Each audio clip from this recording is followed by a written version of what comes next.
Nuevamente un saludo cordial a nuestros estimados diplomantes de este segundo módulo del Diplomado de Técnica Legislativa, referido al lenguaje de las leyes. Este segundo tema se basa fundamentalmente en los aspectos característicos del lenguaje jurídico, que implican características necesarias en este lenguaje que es técnico, pero dirigido al ciudadano, primera característica. La accesibilidad, que facilite su comprensión, que es otra característica que se constituye un verdadero requisito del lenguaje jurídico. El ser objetivo, es decir, libre de cualquier tono emocional. Razonable, porque debe renunciar a la presión. Concreto, porque debe estar libre de cualquier motivación.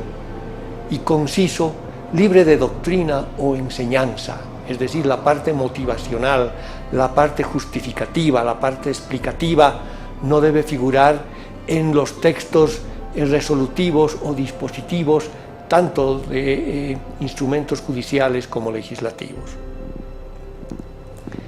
Porque esto conlleva determinados riesgos del lenguaje jurídico, y a lo largo de los tiempos se han ido aplicando estilos como aquel denominado barroco, de carácter altisonante, arcaizante, afectado precisamente a todo el estilo barroco que, por supuesto, trasciende los límites simples del lenguaje, donde la búsqueda es precisamente poner en relieve el nivel técnico. Porque es un estilo elegante, sin embargo, que no requiere términos infrecuentes. En el lenguaje jurídico, el exceso de barroquismo puede perjudicar la precisión de la expresión que se busca. Es que el objetivo del texto precisamente es fundamentalmente, hablamos de un texto jurídico, garantizar la seguridad jurídica, y un estilo muy complejo va a perjudicar la claridad. Por otro lado, fórmulas estereotipadas que se constituyen en mero automatismo, que en algunos casos son fórmulas sacramentales, que pueden tener el carácter, según dónde estén ubicadas, de iniciales, centrales o finales. Tenemos como ejemplo la promulgación de las leyes en nuestro medio, donde se inicia con un formato donde menciona, luego del nombre del presidente, por cuanto la Asamblea Legislativa Plurinacional ha sancionado la siguiente ley, y luego de todo el texto de la ley y antes de las firmas, irá el cierre en otra fórmula estereotipada que dice: por tanto la promulgo para que se tenga y se cumpla como ley del Estado, y luego vendrán las firmas, ¿no? Ese tipo de fórmulas precisamente se constituyen en estereotipos que en algunos casos le dotan de elegancia, pero en algunos casos también puede generar cierta complejidad. Pero además de ello, nos encontramos con la creación de nuevas expresiones y nuevos términos, que en algunos casos no tienen un verdadero significado en el lenguaje ordinario, únicamente se utilizan en el jurídico, y por lo tanto requieren un conocimiento muy profundo de la realidad jurídica que no vamos a encontrar en el común de los receptores de un texto de esta naturaleza. Y además van a depender del contexto en que se utilicen. Ejemplos tenemos de inadmisibilidad, de registral, la causación, etc. También la presencia de anglicismos en ámbitos técnicos, especialmente en ciencias como las telecomunicaciones, la medicina, hoy en día también la informática, por supuesto, que es aconsejable evitarse, salvo en situaciones en las que no tengan traducción, y por supuesto la terminología es propia de su origen mismo, ¿no es cierto? La tecnología digital, por ejemplo, hoy nos introduce términos que no podemos prescindir, como hablar de WhatsApp, de Facebook, o situaciones de esta naturaleza, ¿no? Pero si podemos traducir, y en vez de decir un email, podemos decir un correo electrónico, siempre es mucho más aconsejable. Además, otro elemento que implica esta situación es la redundancia expresiva léxica. Es que en el lenguaje jurídico podemos encontrar un intento de persuasión, que no es muy adecuado en normas jurídicas. Quizás en otros instrumentos jurídicos lo sea, por ejemplo, en contratos, pero en normas jurídicas no lo es. Más bien esto está contenido en la parte expositiva, declarativa o justificativa que denominamos exposición de motivos en las leyes, que implica una construcción de sustantivos a partir de verbos o de adjetivos.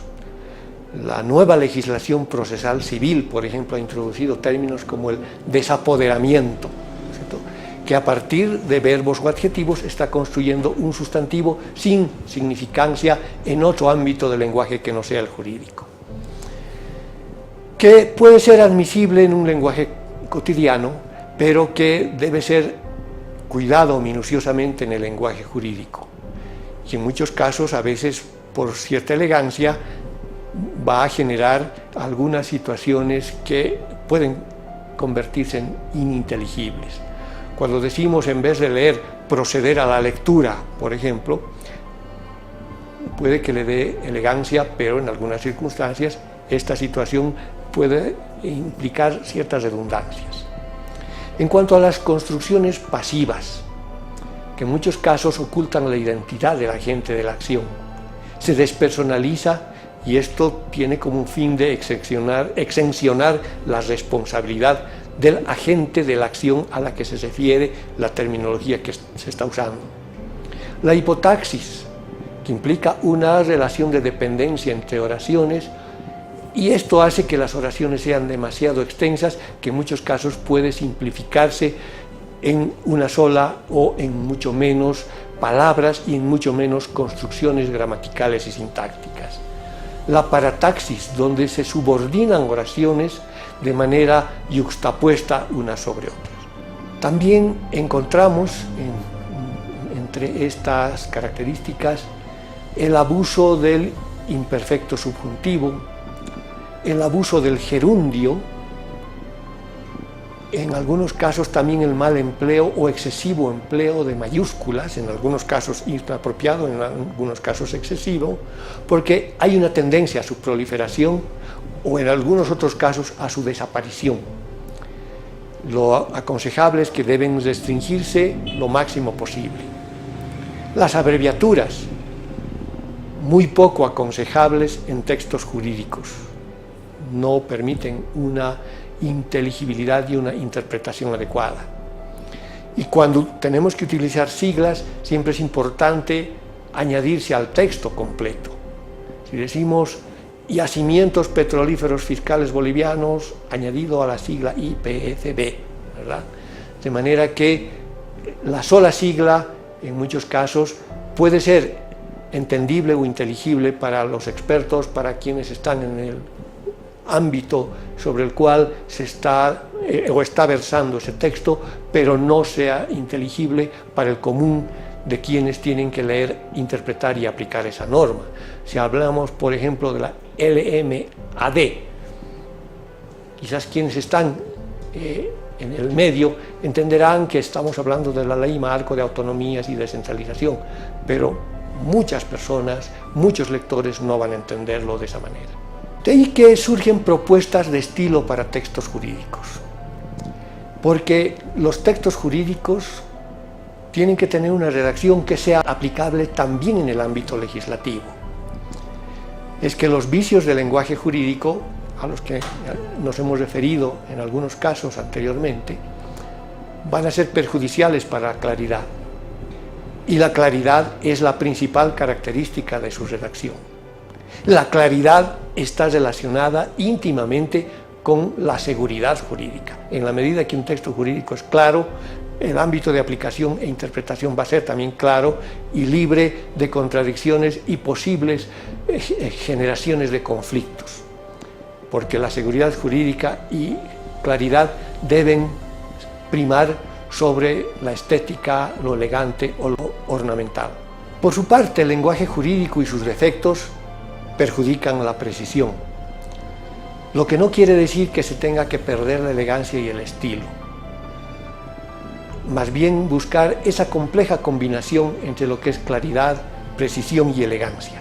porque la función del lenguaje está íntimamente relacionada y directamente conectada con la naturaleza del documento jurídico. Por lo tanto, quien redacta un texto jurídico tiene que buscar una identificación al destinatario, no en el sentido únicamente de individualizarlo, sino de trasuntar su verdadera intención, porque el destinatario de estos textos es el conjunto de los ciudadanos, pero también pueden ser los ciudadanos concretos, determinados.